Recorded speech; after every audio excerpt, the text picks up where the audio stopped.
Dale, es dale. me parece que esta es la fundamental.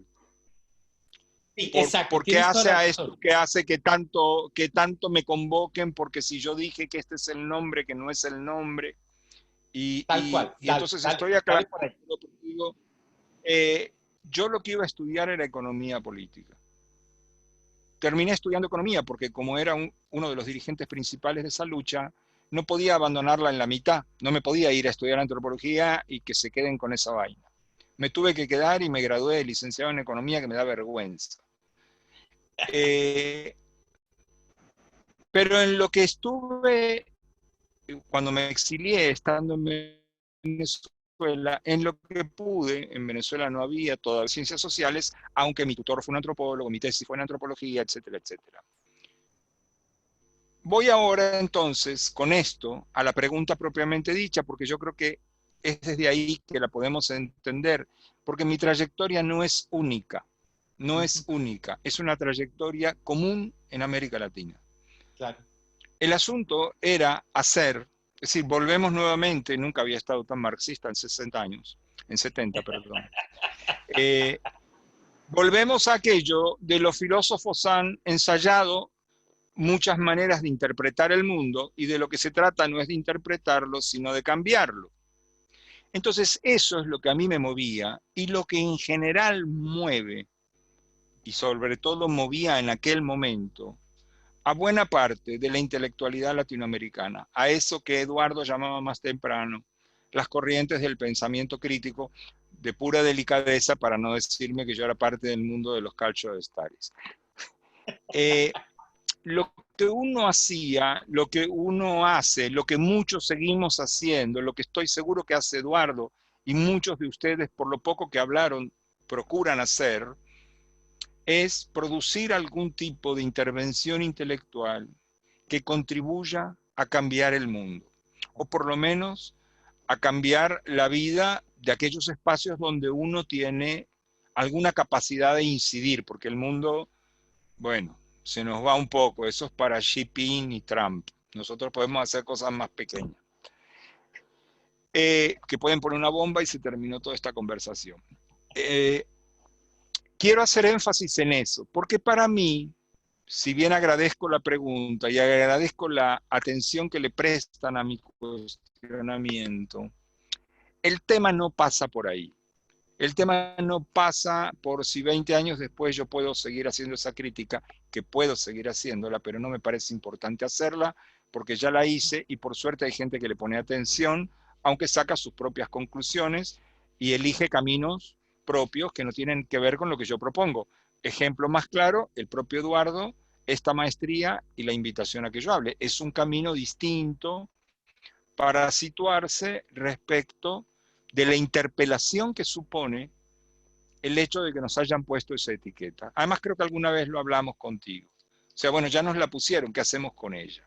Creo que eso lo hablamos tú y yo alguna vez. Claro, claro, Y yo sí. dije, yo me la sacudo. Y tú dijiste, yo la tomo y desde ella trabajo. Y son dos maneras de hacerlo. Son válidas, ambas, creo. Eh, y hay otras de gente que no lo toma ni siquiera críticamente, que por ejemplo no me invitaría a hablar porque son del credo total, entonces ¿para qué vamos a venir a alguien, a un, ¿cómo se llaman los? A un hereje? No, ¿para qué Un vamos a hereje. invitar a un hereje? No, porque, claro, somos todos del culto. Entonces, hay muchas maneras de qué hacer con esa etiqueta. Pienso en concreto en ustedes. Me refiero a las personas que están haciendo la maestría en su versión virtual o presencial, no importa. Ustedes van a tener un título que dice estudios culturales. Acá no hay mucho que pensar. Ustedes no tienen chance de ponerse a decir que los estudios culturales no existen. Ahora, yo por eso voy a decir que ustedes son, qué sé yo, unos sátrapas, unos traidores, unos reaccionarios. No, depende en realidad de lo que hagan. Depende de lo que hagan. Depende de qué se pretende hacer. Porque además esa etiqueta ha probado ser de goma y cada quien la usa para lo que le parece. Y la mejor demostración de que esto es así es precisamente la trayectoria de Stuart Hall, que no tiene nada que ver con eso que llaman cultural studies, sino que tiene que ver con una práctica intelectual y política. y que se puede llamar cualquier cosa. Y eso remite a uno de los textos que supongo que leyeron míos, que sale de una conversación casual en una cena, cuando yo estaba armando un volumen sobre el tema, y le pregunté a Stuart si él podría escribir un capítulo para ese texto en el que no iba a haber nadie que no fuera latinoamericano. Es ese libro rojo grandote que apareció, el que tiene color ladrillo.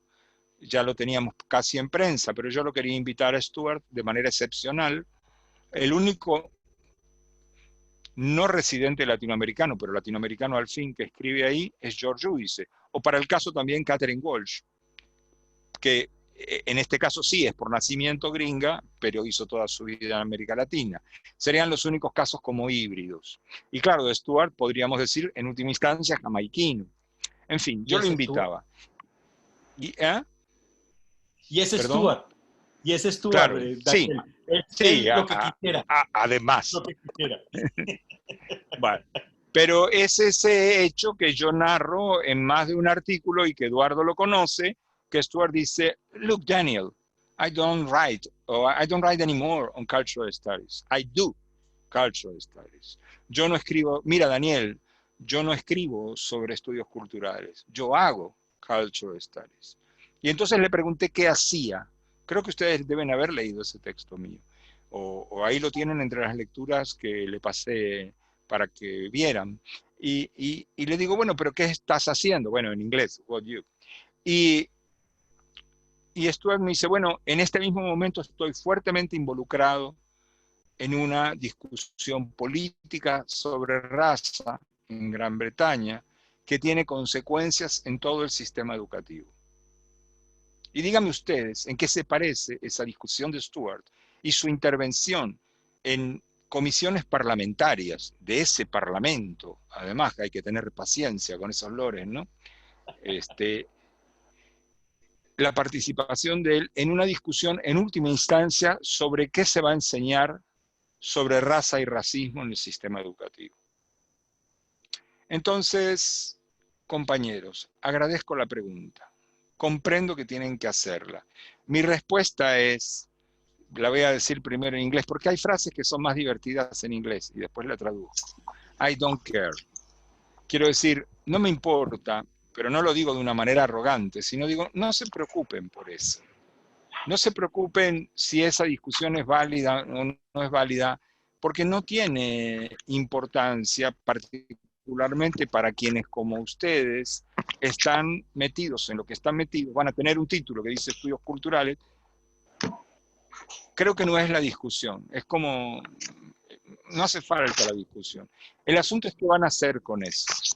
El asunto es si se van a dedicar a escribir articulitos para revistas académicas o para libros bonitos en papel ilustración de los museos y de los bancos, donde cada página son 14 árboles en el piso, o van a hacer otra cosa. O bien a sostener páginas web que se sostienen en la destrucción de ecosistemas por la minería, como los que hacen que nos estemos comunicando. O sea, lo único que vamos a hacer es escribir.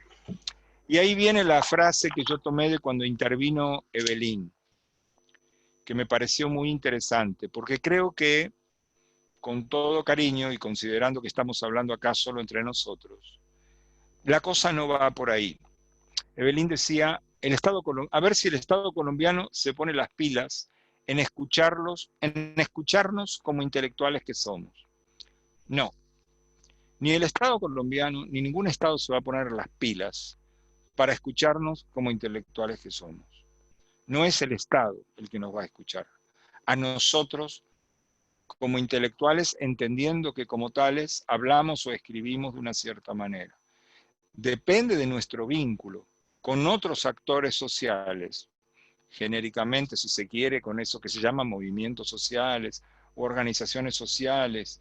Pienso en el caso de Colombia específicamente, muchas que tienen que ver con las luchas del movimiento afrocolombiano, con las luchas del movimiento indígena, con las luchas ambientalistas, con las luchas que tienen que ver con el tema territorial, con verdad y justicia respecto de la guerra. O sea, depende de cómo nosotros nos situemos respecto de esas luchas sociales, cómo nosotros logremos aprender de esos movimientos y cómo logremos que lo que nosotros reflexionamos sea tomado en cuenta por otros compañeros, con la modestia del caso, porque la verdad creo que tenemos mucho menos que decir que el común de la gente, a menos que aprendamos a escuchar mucho.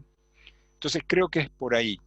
El Estado no se va a poner las pilas porque nosotros como intelectuales digamos alguna verdad interesante. No, van a ser los movimientos sociales, o como los quieran llamar ustedes, a los actores